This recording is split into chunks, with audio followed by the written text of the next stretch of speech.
Mga ako pali mga idol, mga naglimpyo, sugod na kog slice, paprika ang paborito. Kini siya mga idol, mga friends.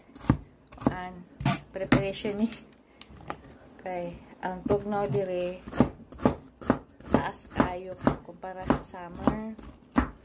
Ang summer magsugod og June, July, August.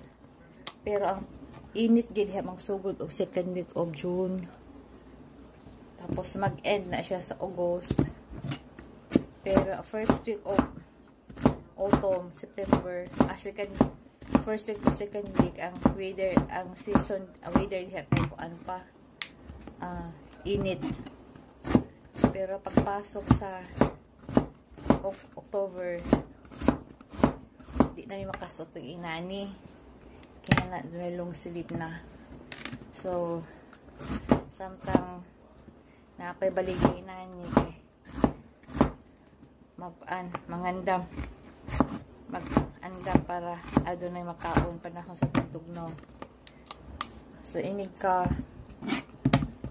kay ang summer pohon next year pa pohon June, July, August babalik inani mo na yung masutog nani. Yan lang mga idol. Have a nice day. Good